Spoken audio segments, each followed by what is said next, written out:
Hello everyone, welcome to our YouTube channel. Myself Penny और हमने start किया था एनसीईआरटी क्लास 6 हिस्ट्री का चैप्टर 3। चैप्टर का नाम है इन द अर्लीस्ट सिटीज़ और आज हम शुरू करेंगे चैप्टर 3 का पार्ट 5। हमारे चैप्टर का नाम है इन द अर्लीस्ट सिटीज़ और हिंदी में आरंभिक नगर। इस चैप्टर में हम ये सभी टॉपिक्स कवर करेंगे। अभी तक हमने हड़प्पा की कहानी के बारे में जाना, हमने जान लिया था, डिस्कस कर लिया था कि हड़प्पा पुरा स्थल इतिहासकारों को, पुरातत्वविदों को कैसे मिला और हड़प्पा पुरा स्थल से मिलने वाले सभी नगरों के बारे में हमने जाना और इसे हमने क्या कहा, हड़प्पा सभ्यता कहा, सिंधु घाटी सभ्यता कहा। फिर हमने इन नगरों की विशेषताओं के बारे में डिस्कशन किया था और इन नगरों की विशेषताएं जानी थी। यहाँ पर भवन, नाले और सड़कें किस तरह की थी उनके बारे में जाना था और फिर हमने नगरीय जीवन के बारे में जाना था कि इनके नगरों में कितनी हलचल रहती थी, आयात निर्यात होता था, व्यापार होता था। और आज का हमारा टॉपिक होगा नगर और नए शिल्प।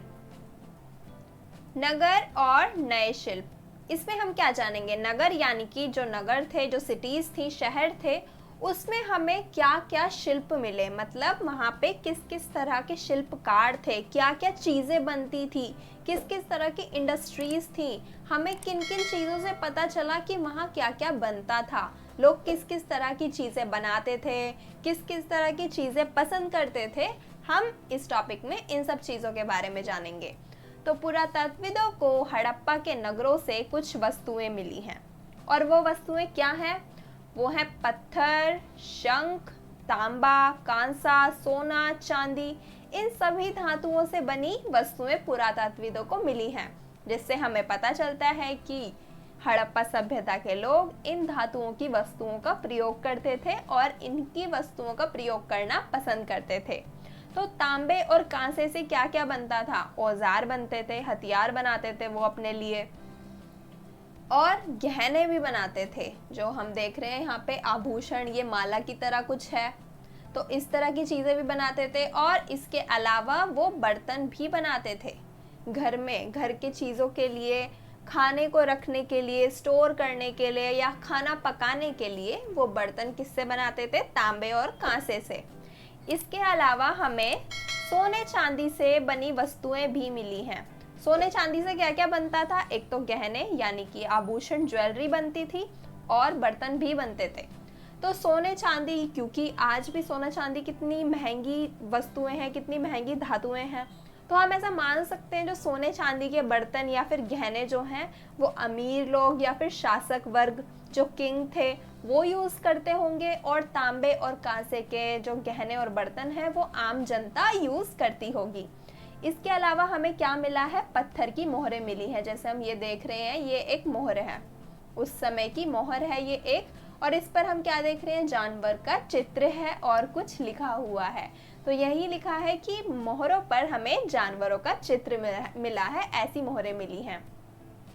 और हमें पुरातत्वविदों को यानी कि सिंधु घाटी सभ्यता से लाल मिट्टी के बर्तन भी मिले हैं और लाल मिट्टी के बर्तनों पर काले रंग का डिजाइन भी वो करते थे। तो इस तरह की शिल्पकारी, इस तरह के डिजाइन वो बनाते थे और चीजों का यूज करते थे। हड़प्पा सभ्यता में या फिर हड़प्पा सभ्यता के जो लोग थे, वो वहाँ पर जो सबसे ज़्यादा आकर्षक वस्तुएं थी, सबसे ज़्यादा अट्रैक्टिव या फिर हम कहते हैं एक्सपेंसिव, महंगी वस्तुएं थी जिन्हें लोग बहुत ज़्यादा पसंद करते थे, वो क्या थे? मनके, वहाँ के मनके, बाट और फलक। और इन तीनों की हमने यहाँ पे पिक्चर भी लगाई है।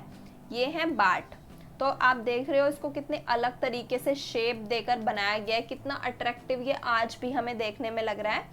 तो उस समय भी ये जो चीज़ें थी काफ़ी अट्रैक्टिव थी। और ये इस तरफ हैं, ये हैं फलक।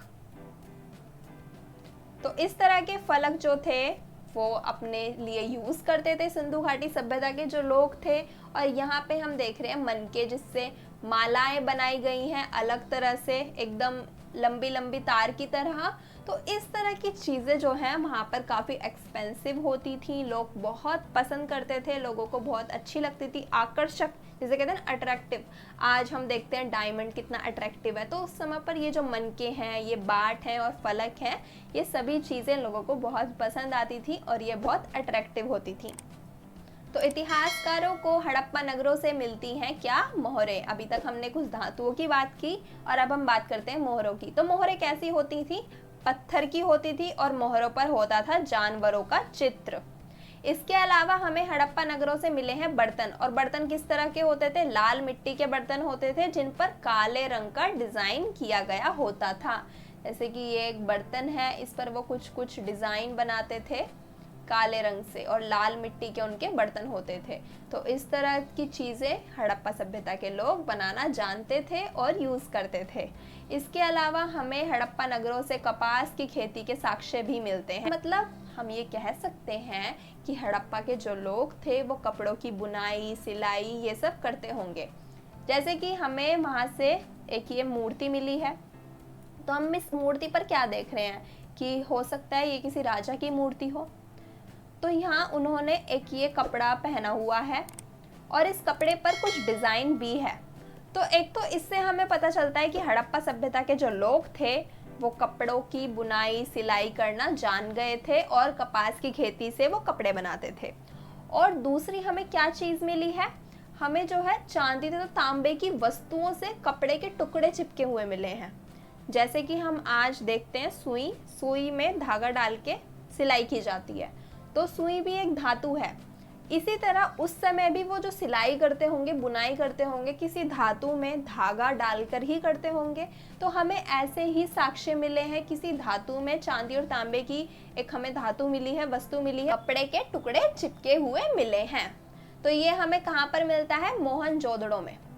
लेकिन कपास की खेती की शुरुआत हो जाती है 7000 साल पहले मेहरगढ़ में कपास की खेती शुरू हो जाती है।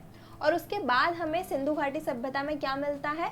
मोहनजोदड़ो में हमें कपड़ों के टुकड़े मिलते हैं, किससे? धातुओं से चिपके हुए, जिससे हमें पता चलता है कि हाँ, इन लोगों ने कपड़ों की बुनाई सिलाई शुरू कर दी थी, या फिर ये कपड़ों की सिलाई बुनाई करना जानते थे।